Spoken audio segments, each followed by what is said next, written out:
The South China Sea is a flashpoint of global tension. Once a haven for fishermen, it's now patrolled by warships and coast guards. China claims almost the entire sea, marked by its controversial 9-dash line. This claim overlaps with those of Vietnam, Malaysia, Brunei, and the Philippines, igniting fierce disputes. Chinese vessels regularly confront and harass ships from other nations, escalating risks of conflict. Water cannons, ramming, and lasers are now tools of intimidation. Every encounter could spark a larger crisis. The world watches, aware that a misstep here could destabilize Asia.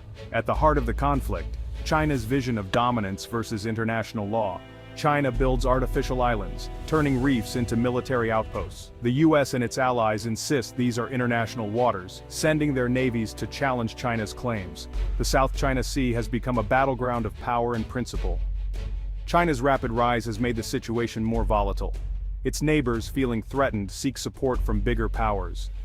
What once connected nations through trade now divides them through conflict. The blue waters conceal a struggle for control that will shape Asia's future. The stakes are high: sovereignty, security, and the balance of power in the region. The South China Sea is no longer just a sea. It's the front line of a new era of competition. The world's eyes are fixed on these contested waters. The next move could change everything. The struggle here is far from over. The West Philippine Sea is vital to the Philippines, economically, strategically, and emotionally. Its waters feed millions and support local livelihoods. Chinese blockades threaten not just territory, but the daily lives of Filipino families. Beneath the waves lie untapped reserves of oil and gas, potential game changers for the nation's future. Yet Chinese interference keeps these resources out of reach. The sea is also a crucial artery for global trade. Whoever controls it can disrupt economies worldwide. For the Philippines, it's a buffer against threats, a shield for its vulnerable coastline. Military bases on artificial islands now loom close, raising the stakes for national security. Defending these waters is about survival, sovereignty, and the future of the nation. The West Philippine Sea is more than a map. It's the heart of the Philippines' struggle. The fight for these waters is a fight for the country's very existence. In this tense climate, Japan steps forward as a crucial ally. It's transferring Abukuma-Class warships to the Philippine Navy, a major upgrade for Manila. These destroyer escorts, while not the largest, bring advanced sensors and weapons the Philippines sorely lacks. The transfer is more than hardware, it's a symbol of deepening ties and shared security interests. For decades, Japan avoided military exports. Now it's helping shape the region's balance of power. The move signals Japan's recognition that regional stability is tied to its own security. By supporting the Philippines, Japan invests in a stable, rules-based order. The partnership includes training and maintenance, forging bonds between sailors and nations. This is not just a gift, it's the foundation of a new alliance. Japan's decision marks a historic shift, showing it's ready to play a bigger role in Asia's security. The Abukuma-class ships are a game-changer for the Philippine Navy. One ship, one sailor at a time, a new partnership is being built. The message to the region is clear. Japan stands with its partners. The Philippines gains new strength at sea, and a powerful friend. Together, they're reshaping the security landscape of the Indo-Pacific. The Abukuma-class destroyer escort is more than a vessel, it's a force multiplier. Designed for anti-submarine warfare, it brings sonar, torpedoes, and anti-ship missiles to the Philippine fleet. Harpoon missiles give Manila a credible deterrent, raising the cost of aggression. Advanced radar and sensors vastly improve maritime awareness, letting the Navy track threats and illegal activity. For the Philippines, this means better control over its vast maritime domain. The ships are larger, faster, and more capable than most in the current fleet. Their arrival is a practical, rapid boost to national defense. Building new warships would take years. This transfer delivers immediate impact. The Abukuma-class ships are the eyes, ears, and shield of the Philippine Navy. They represent a leap in capability and a new era of cooperation. In a region where every advantage counts, these ships could tip the balance. The partnership is as much about people as it is about steel. Together, they're ready for the challenges ahead. Japan's transfer of warships is part of its transformation from pacifist power to proactive security player. After World War II, Japan's constitution limited its military to self-defense. But rising threats from China and North Korea have forced a rethink. Japan now allows collective self-defense, helping allies under attack. This shift enables Japan to export military equipment and deepen regional partnerships. By strengthening partners like the Philippines, Japan builds a network for a free and open Indo-Pacific. This is proactive pacifism, actively working to prevent conflict. Japan's defense budget is rising, and it's investing in new capabilities and alliances.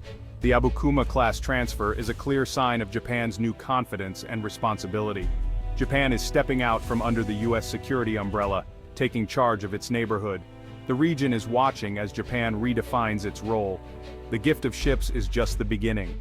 The Japanese warship transfer is part of a broader alliance web countering China's assertiveness. The US, Japan, and the Philippines are forging a powerful trilateral partnership. They share values: democracy, rule of law, and freedom of the seas. Once separate, their alliances now interlock, with regular meetings and joint military exercises. These drills send a clear message: unity and resolve in the face of threats. Japan's role is pivotal, bringing resources and technology to the table. The US wants allies to share the security burden. Japan is stepping up. Together, they form a defensive chain across the first island chain, from Japan to Borneo. The goal isn't to contain China, but to deter aggression and maintain stability. The Abukuma-class ships under the Philippine flag are a new link in this strategic chain. This alignment is reshaping the region's security architecture. The stakes are high, but so is the resolve. The alliance is stronger and more necessary than ever. The future of the Indo-Pacific may depend on it. China views these alliances as a direct challenge. Beijing frames the US-Japan-Philippines partnership as an attempt to contain its rise. Warship transfers and joint drills are seen as provocations, fueling Chinese military buildup. China responds with more patrols, gray zone tactics, and economic pressure. Beijing invokes history, warning of Japan's militaristic past to sow distrust. This propaganda aims to divide Southeast Asia and undermine new partnerships. Yet, China's assertiveness often drives its neighbors closer to outside powers. The Abukuma-class transfer is a reaction to years of Chinese pressure. Each move and countermove deepens the security dilemma. The region teeters between deterrence and escalation. China's next steps will shape the future: stability or deeper conflict. The world is watching Beijing's response. Japan's partnership with the Philippines is rippling across the Indo-Pacific. Other Southeast Asian nations like Vietnam see hope for resisting Chinese pressure. The Japan-Philippines model could inspire new security partnerships. The region's security web is becoming more complex. Alliances overlap, coalitions shift. Not all countries are choosing sides, some seek neutrality, wary of economic fallout. ASEAN struggles to present a united front as Chinese influence divides its members. Defense spending is rising, and even smaller nations are arming themselves. The arms race is no longer just for the great powers. While alliances aim to deter conflict, more weapons raise the stakes if deterrence fails. The Abukuma-class transfer is one move in a high-stakes regional chess game. The Indo-Pacific's future is being shaped by these shifting alignments. The outcome remains uncertain.